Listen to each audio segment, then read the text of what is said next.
نحمده ونصلي على رسوله الکریم۔ اجتماع ساکنین علی غیر خطی میں کسرہ کا کیا قاعدہ ہے؟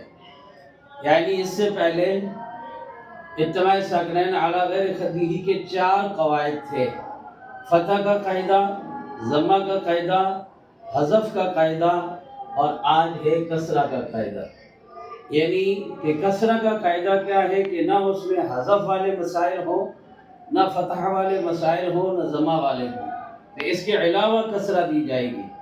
تو آج کا جو سبق ہے وہ یہی ہے کہ اجتماع ساکنین اعلیٰ غیر خطی میں کسرہ کا کیا قاعدہ ہے۔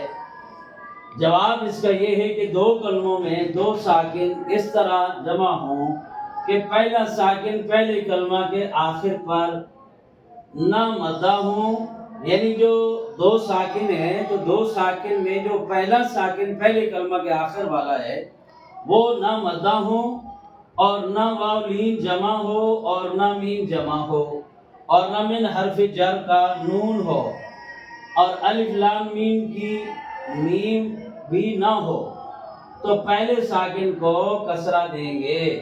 جیسے قول ادعو، اب یہاں پر قول پہلا لام ساکن ہے، ادعو میں حمزہ گرا دو، لام اور دال 2 ساکن ہو گئے، پہلا ساکن لام ہے، یعنی یہ نہ مدہ ہے، اور اسی طرح نہ واو لین جمع ہے، نہ میم جمع ہے، نہ من حرف جر کا نون ہے، اور نہ الف لام میم کی میم ہے، بلکہ لام ہے۔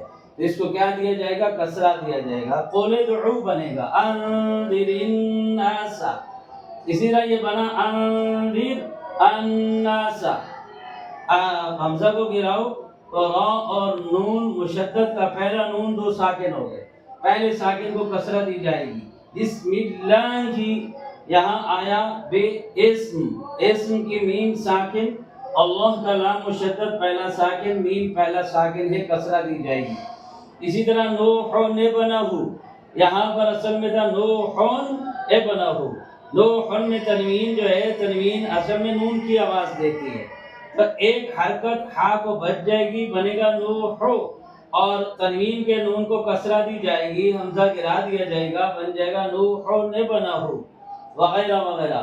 تو اس طرح یہ جو مثال ہے شیب السماء، اور اسی طرح قدیر الذی، تو یہ ہو گیا کسرہ کا قاعدہ۔ اب آپ کے پاس اجتماع ساکنین اعلیٰ غیر خطی میں فتح کا قاعدہ بھی آ گیا کہ یعنی پہلا ساکن میں حرف جر کا نون ہو اور الف لام میم کی میم ہو۔ اسی طرح ضمہ کا قاعدہ بھی آ گیا کہ پہلا واو لین جمع ہو، میم جمع ہو تو اسے ضمہ دیا جائے گا، یعنی پیش دی جائے گی۔ تو اسی طرح حذف کا قاعدہ بھی ہے کہ 2 ساکن 2 کلموں میں اس طرح ہوں کہ پہلا ساکن مدہ ہو تو حذف کر دیں۔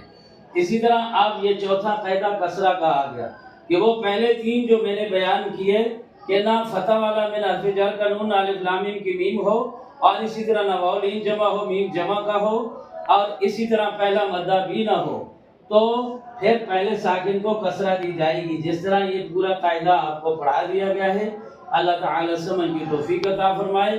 وما علینا الا البلاغ۔